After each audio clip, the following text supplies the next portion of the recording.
Welcome into the LMU men's basketball report for February 27th. I'm Scott Erlin, in with head coach Josh Schertz. Wrapping up the regular season here, Coach. Brought the regular season to a close this past week on Saturday at Catawba. You end up getting an 11-point victory there to clinch your fifth straight Southland Conference regular season championship. Before that, obviously the 22-point win over Anderson. So just kind of wrap up this past week. Well, obviously a great week for our team. It's really it's been a hard journey for these guys. For me, having been able to kind of watch them, it's been a great lesson in fortitude and stick-to-itiveness and doing your job and not crying about things.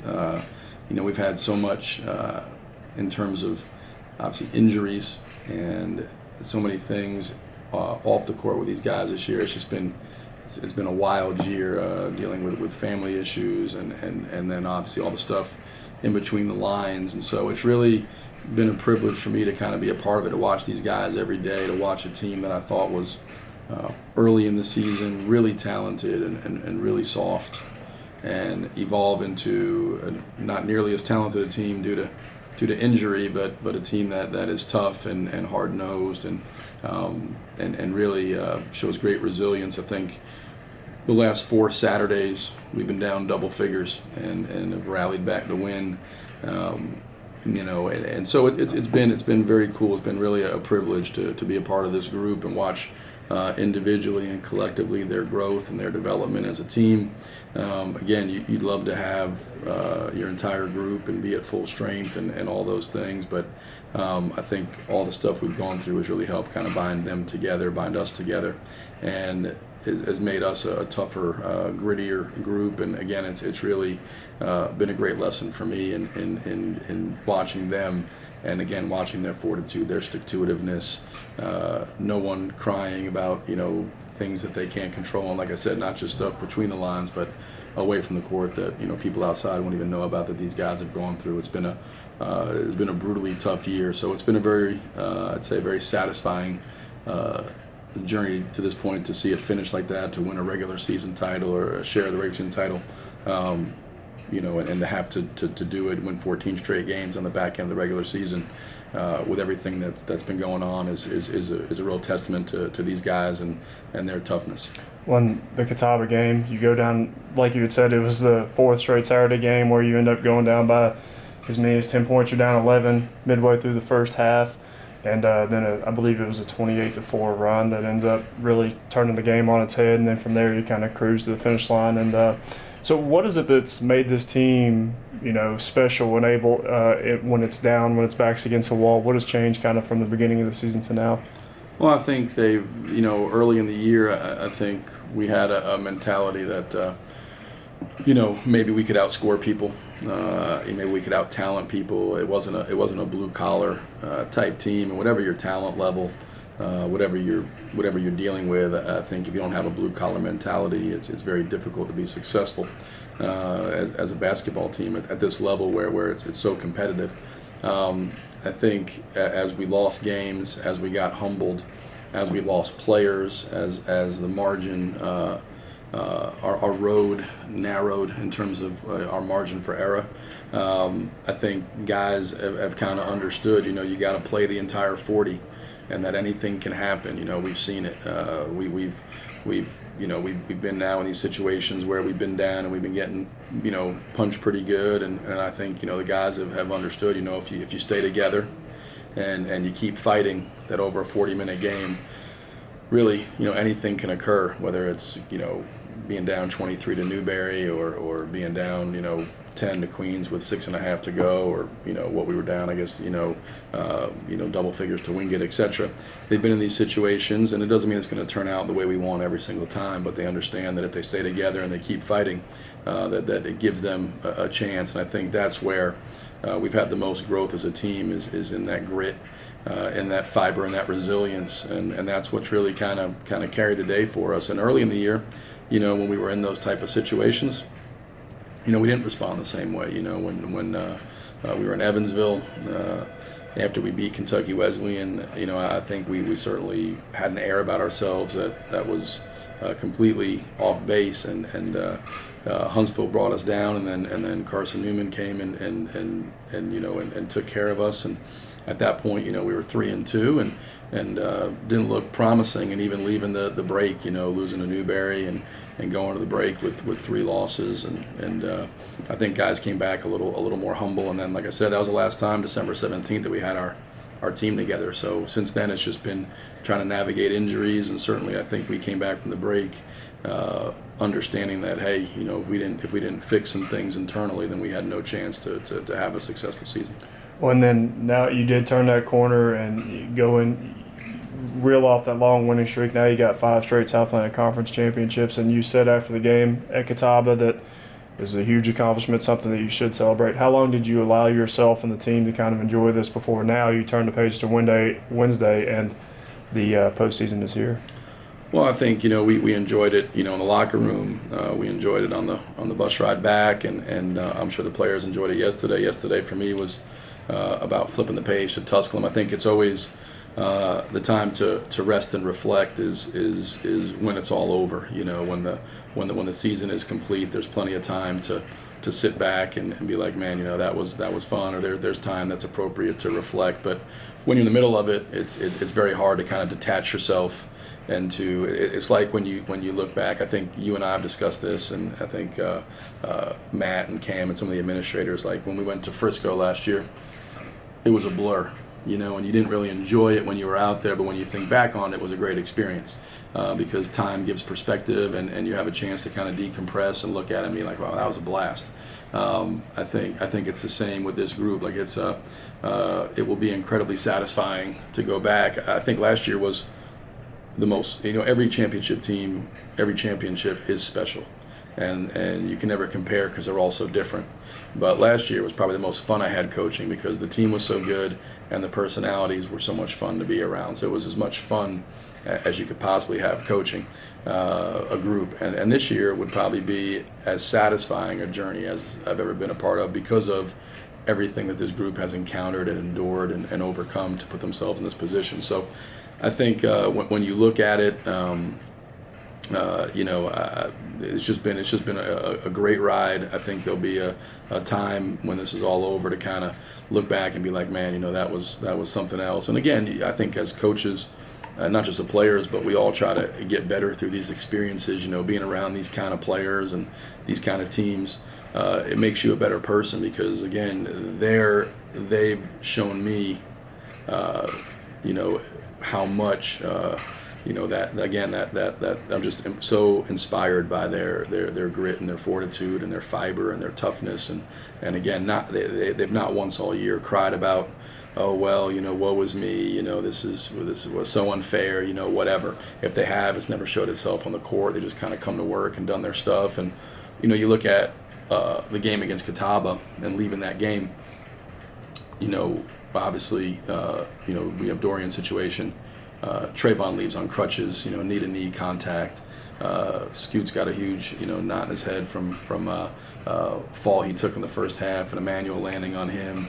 Paul's playing the last couple minutes with his lip glued together because his lip is busted wide open, has to get stitches. I mean, we walk out of there, it's like the walking wounded. I mean, it's and these guys are just giving it everything they have, and again, it's so inspiring to me and has helped really drive home some things about why these things are important. And so I've really learned a lot from this group.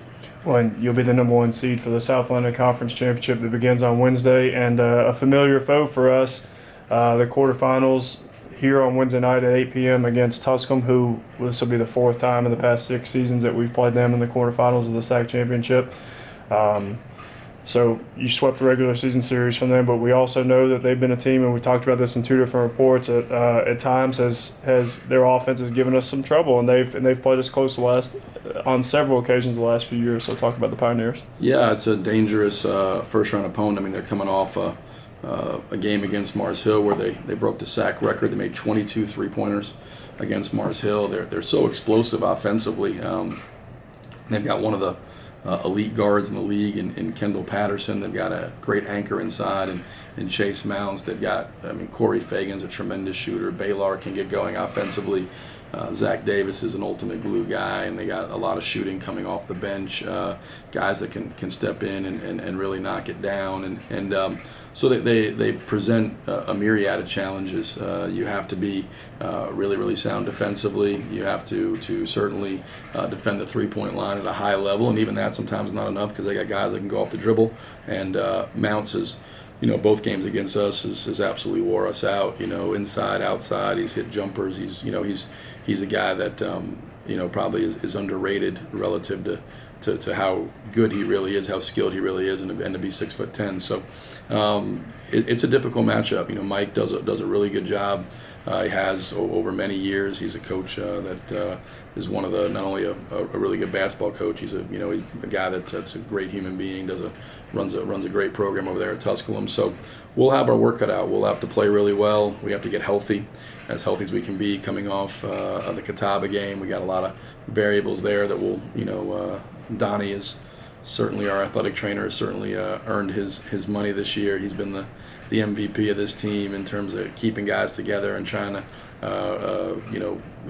keep us as healthy and as possible. And so we'll see where we are on Wednesday, but it'll be a tremendous challenge. I think it's a group that comes in and they're as dangerous an 8 seed as you can play, because a little bit like Newberry, when they get rolling, there's not a whole lot you can do. You kind of just got to try to hang on and ride it out, and they're a little bit that way where they play with such a free mind offensively, and then they have such explosive players that Mike puts them in great situations to be successful. So we'll have to be really, really good at our best. As we know, you get the postseason, everything kind of ramps up a little bit. Everything's more difficult as you get in the postseason. The competition level's higher, teams are better.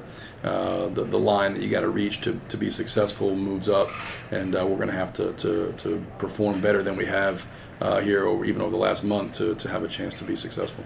When you're trying to win the third SAC tournament title of the past 4 seasons, how does the approach kind of change now that we're so used to this Wednesday, Saturday format? But if you are fortunate enough to make it to the championship game, you have to turn around on Saturday and play on Sunday. As play a Saturday, then Sunday game to turn around for the championship. How does that change things? Well, I'd love to see, but that means we got the final. But no, I agree with you. I think as you get to the postseason tournament play, you have shorter turnarounds. I think it's you do get into a rhythm during the season of Wednesday, Saturday. But as you get to the conference tournament, to the NCAA tournament, if you advance, you gotta certainly have a 1-day turnaround. What it does do is it increases your early preparation, because the reality is we're going to prepare for Tusculum, and then you also have to at least have a baseline done on either Carson Newman, Newberry, both those teams to figure out, hey, we know who we could, if we advance, who could we potentially play. And so it increases things, because if you do win Wednesday, you probably have a light day Thursday and really one full day to get into it, and you got to know what you're doing. So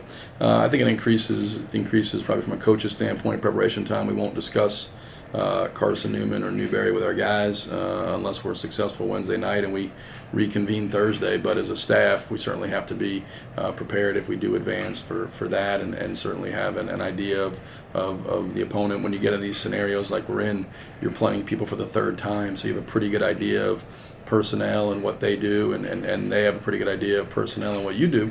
So at this point, it really just comes down to guys going out and executing. In the postseason, everybody, plays with passion. Everybody plays with energy. Everybody's playing, for the highest stakes possible. Guys are not going to, give up their careers easily. I think there's probably, in our league, probably 3 teams that go into this that feel pretty good about their NCAA tournament chances, and everybody else is fighting to get in. So you're playing teams that are desperate. You're playing teams that are at worst trying to stay alive, at best trying to fight for seeding and position and a championship.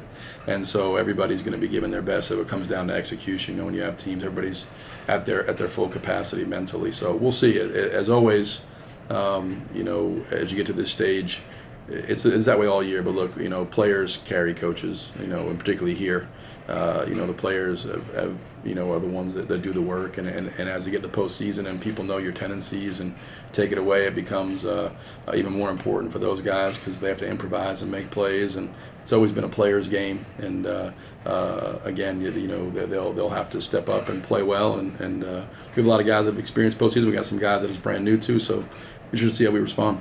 Well, and then just assess how your team, the state of your team going into the postseason. We keep talking, the injuries keep kind of reoccurring, popping up, but you head into the postseason with a 14-game winning streak and at 24-4 overall. So just assess where your team's at going into the postseason. I think we're, our psychological state's good. I think, guys understand. I think, that we have to be on and we have to be ready to go every single game. We're not a team that can walk out and just do it by throwing on the jersey. Again, our margins are very small right now. So I think we're in a good place. I think the guys have they've been beat up a little bit. They've lost some games.